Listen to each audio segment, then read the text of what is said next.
y'all? This is Johnny Moe coming to you with a special edition, weekend edition at that, because I'm doing this on Friday. I was out this morning at 3 o'clock in the morning. I was warming my truck up. It was cold, 14 below zero. Yeah, the freaking salt was actually frozen this morning, man. I hate having to chip salt in the morning. So maybe that's why I just was so upset when I read this article in here. And I'm going to talk about it. You know, I'm so tired of lawn and landscape turf and landscape management and Snow Fighters Institute and all these guys, these elitist group of people want to put out articles and they only interview like the $10 million, $3 million companies, and they always want to try to give us information. Do you realize that we make the majority, people making, $50,000 to $200,000, we make up the majority of this field. You would think by these articles that everyone's around here making millions and millions of dollars. It's not true. Listen, why would I want to be like True Green Chemlon? Oh, it's $1 billion company. They really have a good culture there. Really? They have a good culture. When's the last time they turned a profit? 2008? I mean, honestly, every quarter they're recording, oh, we lost 70 grand. Oh, we lost $1 million last year. Do you want to be a company that loses $1 million every year? Well, sure, let's read these articles and we'll find out how. The freak out of here. This is a storyline that ticked me off. There's some other things that ticked me off too. You got to be careful when you read these books. How to win friends and influence people. Don't be fake with people. Don't ask people questions you know the answers to just to make them feel better. That is being so fake, and I spot that a mile away. I'll tell people right off that if you start complimenting me and you don't even know me, listen, don't use that stuff. That's good information to know. It's a fake. You're being fake. Well, how's your business doing? Really? Oh, how's everybody doing? But here's what you're thinking in your mind. I really don't care about you. I just want your money. That's all I want. I want you to say yes to this lawn, but I'm going to ask you a bunch of useless questions to make you feel really important. Get out of here, guys. Be genuine. Be genuinely interested in what that person's going through. I'm tired of fake people. I'm tired of articles like this. Come out. Article is How to Fail. Re-offer you 10 surefire ways to go broke, lose customers, and go out of business before the end of 2015. So I'm going to read you the one that really ticked me off. Yeah. All right. So number 3. Here, number 2 says ignore your numbers. I actually believe that. That's a good. You ignore your numbers, there's a good chance you could go out of business. This is the one that really ticked me off. Work only in the business, not on it. I'm so tired of companies saying that or saying, if you're working in your business, you're not going to make any money. Get out of here, man. I'm so tired of that silliness. Because I push mow or because I weed whack my lawns, or I had this coach this one time. I was getting ready to try out a coach. We were in a transition part of the business, so I was trying out a coach. He told me, he goes, you watch too much of your grass go out the side of your deck and not enough time crunching numbers and selling lawns. That's why you're not going to be successful. Oh my God. Let me remind you again, if you didn't already know. I live in a town that has 22,000 people in it. Okay? And out of the 22,000 people, the average median income is 32,000. So for us to find the pocket of wealth, I have to travel 20 minutes north of the city to find a pocket of wealth. And when you get into that pocket of wealth, guess what happens in that pocket of wealth? You have 80 other companies looking at the same pocket of wealth. Oh, man, they don't put that stuff in there. They want you to think that you can go out and be multimillionaires because you're running a business. You're running a mowing business. I'm going to tell you something. I'll give you a little secret. You're not going to be a multimillionaire cutting grass. You know why? Because there's too much equipment costs and you need too many people to do it. Ta-da! I need you guys to think deeply. And when you read stuff like this, you got to look right through it. They want us to be like Valley Crest and Brickman. Well, they're so special, they got bought out by a freaking investment group. Who cares?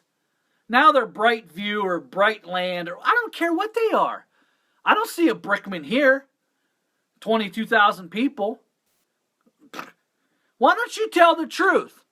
Why don't you tell the truth, Mr. Lawn and Landscape, how these companies are making a lot of money? Number one reason. I'll give you an example. Let's go with the Detroit metro area. Almost 6 million people there. There's bigger pockets of wealth there. There's more money to be made there. Let's look at Columbus or Cincinnati, Ohio. Bigger pockets of people, bigger pockets of wealth. Let's look at your employees. How much are you paying your employees?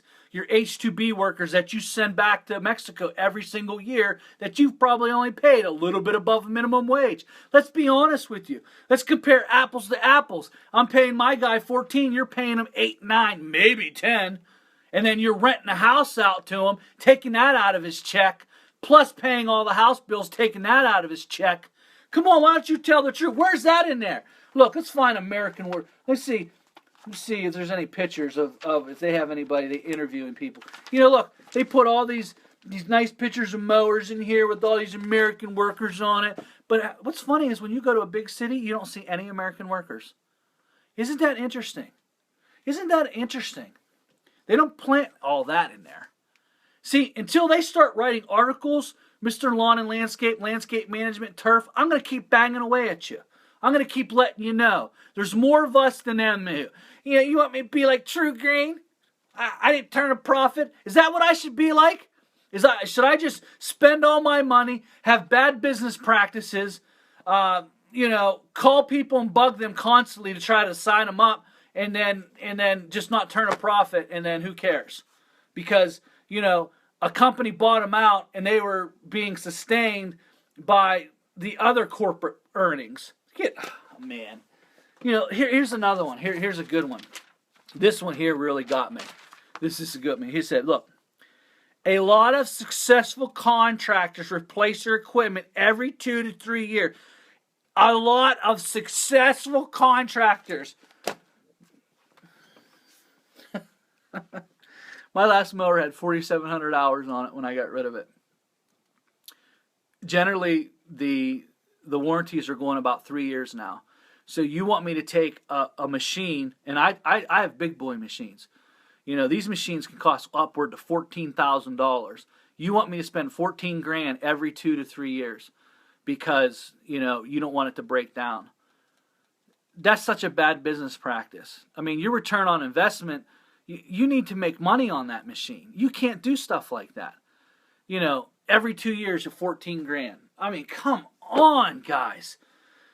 Oh, but they're successful. They know better. You know, I'm putting 700 hours a year. So in 3 years, that's 2,100 hours. I'm still under warranty. In most cases, I'm still under warranty. And here's how I do it. I'll just let you know how I do it. When the equipment's time to be replaced, it's got a ton of hours on it, you know, it goes to the backup. And then the rest can be sold off and you buy some new under a fleet deal. That's cool if you do that. But you got to have a backup. So in case it does break down, it's under warranty. You're not losing anything. You just put the old machine that's been well maintained by you because, you know, you want your equipment to be well maintained, you know, but you're no good if you work in a field. You know, it's articles like this that crack me up because what they're basically saying to you is that, you know, because you push mower, because you weed eat, you'll never be successful in business. Guys, listen to me. If you can get yourself to know your numbers and get yourself to 30% profit, I'm going to break this down for you. You're probably making more money than the people that are writing this article, first of all, because they probably never even pushed a mower in their life. They never ran a business. They wonder why, you know, these big companies aren't doing well anymore because they're hiring people who've never even pushed a freaking mower. They're out of the field. They're in service and the CEO of Home Depot is going to come over here and run a landscape firm because, you know, all business is uniformal and it's the principles that matter. Tell that to True Green that hasn't turned a profit in how many years now? If they turned a profit, it was a small profit last year. Check them out from 2007 all the way up to 2013. Millions in the hole. Millions. 5 CEOs or something like that. Get out of here, man. I don't want to be like them. I'm telling you what to do. You know, don't read stuff like that and think like, oh, that's where I got to be. Because a lot of you guys are not in a city that can even support something like that. I mean, let's just be real. You know, remember I told you in the branch deal, if you don't have a Starbucks in your town, Starbucks has looked at your town and says, we ain't making no money there. We don't got no Starbucks in our town, dude. We don't got a mall. We got nothing, man. Come on. So, make 30% profit, you know. Pay all your bills and then pay yourself 30% profit. If you're making $50,000 at the end of the year and you have 30% profit, that means you put 15 grand in the bank. 15 grand in 2 years, you have $30,000 at your disposal. If you're making $100,000 at 30% profit, you've put 30 grand in the bank. In just 5 short years, you have $150,000. In 10 years, you have $300,000. Do you realize what you can do with that amount of wealth? In 20 years, you have $600,000 of your money in the bank. Don't read stuff like that and ever make yourself feel worse or make you feel like that you don't belong or you're not good enough because you're working in your business. Hey, man, I'm the good for you, man. You go do it. Let them do whatever they want to do. There's some good information in these magazines. I'm not going to pound them all. But here's another thing. You know what? I don't even want these people around me.